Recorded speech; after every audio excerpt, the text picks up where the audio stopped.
வணக்கம், வாழ்க வளமுடன். பாவாலி ஸ்ரீ காமாட்சி அம்மன் ஜோதிட நிலையம், ஆஸ்ட்ரோ அலகர்ஸ். நாம் இதுவரை ராசியும் வாழ்க்கை அமைப்பும் என்கிற தலைப்பில் விருச்சிக ராசி வரை பார்த்துள்ளோம். இப்பொழுது நாம் பார்க்க போவது தனுசு ராசியும் வாழ்க்கை அமைப்பும். தனுசு ராசி என்பது மூலம் 4 பாதங்களையும், பூராடம் 4 பாதங்களையும், உத்திராடம் முதல் பாதத்தையும் கொண்ட 9 பாதங்களின் ராசியாக தனுசு ராசி அமைகிறது. தனுசு ராசியின் அதிபதி குரு பகவான் ஆவார். தனுசு ராசி கால புருஷன் அங்க அமைப்பில் 2 தொடைகளையும் குறிக்கும் 3வது உபயராசியாகும். பொன்னிற மஞ்சள் நிறமுடைய இந்த ராசி ஆண் ராசியாகும். இரவில் வலுப்பெற்றிருக்கும் மூலம், பூராடம், உத்திராடம் முதல் பாதங்களில் பிறந்தவர்கள் தனுசு ராசியில் பிறந்ததாக கருதப்படுவார்கள். தனுசு ராசியில் பிறந்தவர்கள் உடல்நல அமைப்பு எப்படி உண்டாகும்? தனுசு ராசியில் பிறந்தவர்கள் நல்ல உயரமும் கூர்மையான மூக்கும் கனிவான பார்வையும் கொண்டவர்களாக பெரும்பாலோர் இருப்பர். நல்ல உயரமாகவே இருப்பார்கள்.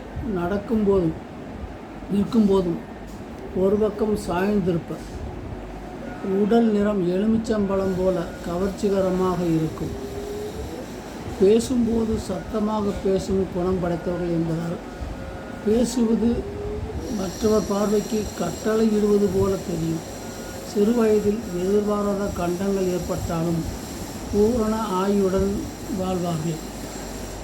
தனுசு ராசிக்கான குண அமைப்பு எப்படி இருக்கும் என்று பார்க்கும். தனுசு ராசிக்காரர்கள் பல சாதனைகளை புரிந்தவர்களாக இருப்பார்கள். சாதனை படைக்கும் வல்லமை படைத்தவர்கள் என்றாலும் தற்பெருமை அதிகம் உடையவர்கள். எதிர்காலத்தில் நடக்கப் போவதையே முன்கூட்டியே அறிந்து கொள்ளும் ஆற்றல் இருக்கும். சுயநலம் பாராமல் எதையும் துணிந்து செய்வார்கள். இவர்களுக்கு பொய் பேசுபவர்களையும் தீய பழக்க வழக்கம் உள்ளவர்களையும் கண்டால் பிடிக்காது. இவர்களுக்கு கோபம் வந்தால் எதிரில் யாருமே நிற்க முடியாது. நல்ல சுறுசுறுப்புடன் எடுக்கும் காரியங்களை சிறப்புடன் செய்து முடிப்பார்கள். எல்லோருக்குமே மரியாதை கொடுப்பார்கள். கள்ளம் கபடமின்றி அனைவரிடமும் ஆத்மார்த்தமாக பழகும் இவர்களிடம் எந்த ரகசியமும் இருக்காது. யாருக்கும் கீழ்ப்படிந்து அடிமையாக நடப்பது என்பது இவர்களுக்கு இயலாத காரியம். கெட்டவர்களையும் திருத்தி நல்வழிப்படுத்த இவர்களால் முடியும். இவர்களிடம் அன்பாக பழகினால் எதையும் சாதித்து கொள்ளலாம். மற்றவர்களுக்கு உதவி செய்யும் பண்பு உடையவர்கள் ஆதலால் அடிக்கடி ஏதாவது ஒரு பிரச்சனையில் மாட்டிக்கொள்வார்கள்.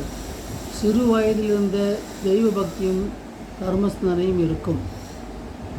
இத்தகைய தனுசு ராசியில் பிறந்தவர்களுடைய மன வாழ்க்கை எப்படி இருக்கும்? தனுசு ராசியில் பிறந்தவர்களுக்கு திருமணம் சற்று தாமதமாக அமைவதுதான் நல்லது. சீக்கிரமாக மன வாழ்க்கை அமைந்தால் பல வகைகளில் பிரச்சனையை சந்திக்க நேரிடும்.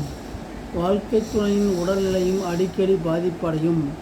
இதனால் குடும்பத்தில் பிரிவும் துயரமும் ஏற்படும். ஆண்களாக இருந்தால் மன வாழ்க்கைக்கு பின் மற்றொரு பெண்ணின் தொடர்பு உண்டாகும். மனைவியால் தனுசு ராசிகளுக்கு துன்பமும் தொல்லையும் அதிகம் ஏற்படும். இவ்வாறு மன வாழ்க்கை கொண்ட தனுசு ராசிக்காரர்கள் பொருளாதார நிலை எப்படி இருக்கும் என்று பார்ப்போம். தனுசு ராசியில் பிறந்தவர்கள் சிறு வயதிலிருந்து வசதி வாய்ப்புகளுடன் வாழ்வார்கள். பண நடமாட்டம் எப்பொழுதும் இவர்களுக்கு தங்கு தடையின்றி அமையும். புதிய மனை வீடு வாங்குவதிலும் பழுது பார்க்கும் திட்டமிட்ட செயல்பட்டாலும் அதனால் கடன் வாங்கவும் நேரிடும். தங்களுடைய வாழ்க்கை வசதிக்கு தக்கவாறு எல்லா தேவைகளையும் பூர்த்தி செய்து கொள்வார்கள்.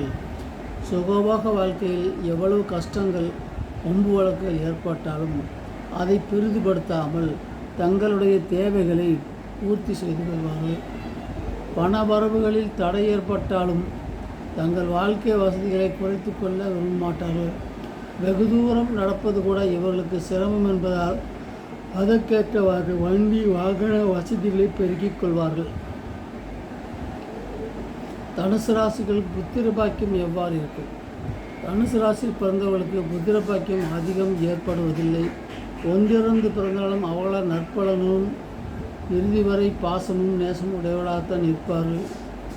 பிள்ளைகளால் சமுதாயத்தில் நற்பலனை பெறுவார்கள். தொழில் தனுசு ராசியில் பிறந்தவர்களுக்கு தொழில் எவ்வாறு அமையும்? தனுசு ராசியில் பிறந்தவர்களுக்கு பெரும்பாலும் கல்வி கற்கும் ஆசிரியர் பணி, விஞ்ஞான ஆராய்ச்சியில் ஈடுபடும் பணி, அரசு வழியில் கௌரவமாக பணிகள் அமைந்திடும். பலருக்கு ஆலோசனை வழங்கக்கூடிய வக்கீல் பணி, இராணுவம், தீயணைப்புத்துறை, கணக்கு, கம்ப்யூட்டர் துறை மற்றும் நல்ல பணப்பழக்கமுள்ள இடங்களில் பணிபுரியும் வாய்ப்பு உண்டாகும். தனுசு ராசிக்காரர் செய்யும் தொழில் சிறிதோ பெரிதோ அதை ஈடுபாட்டுடன் செய்து மற்றவர்களுக்கு வழிகாட்டியாக இருப்பார்கள். பதவி உயர்வு, வருமான உயர்வு போன்றவை தாமாகவே ஏற்படுத்திக் கொள்வார்கள். கூட்டுத்தொழில் இவர்களுக்கு அவ்வளவு சாதகமான பலனை தராது என்றாலும், வியாபாரிகளாக இருந்தால் சர்க்கரை வெல்லம், பலவைகள் போன்ற முதலீட்டு வெற்றி லாபம் பெறுவார்கள். பெரிய பெரிய நிறுவனங்கள் காரியதரிசிகளாக மேற்பார்வை இருந்தால் தனுசு ஏஜென்சி போன்றவற்றில் நன்றாக சம்பாதிக்கும் ஆற்றலை பெற்றிருப்பார்கள். ஓய்வு நேரத்தை கூட வீணடிக்காமல் ஏதாவது ஒரு துறையில் சாதிக்க வேண்டும் என்ற லட்சியம் கொண்டவர்கள். சிலருக்கு வர்ணம் தீட்டுதல், சிலை வடித்தல், சித்திரம் வரைதல் போன்றவற்றினால் லாபம் கிடைக்கும். தனுசு ராசிக்காரர்கள் பசலைக்கீரை, கேரட், முட்டை, கோஸ், பச்சை பட்டாணி, பாதாம், பார்லி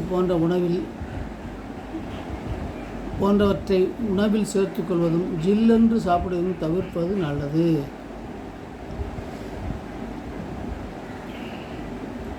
அடுத்ததாக மகர ராசி அடுத்த பதிவில் பார்ப்போம். வணக்கம்.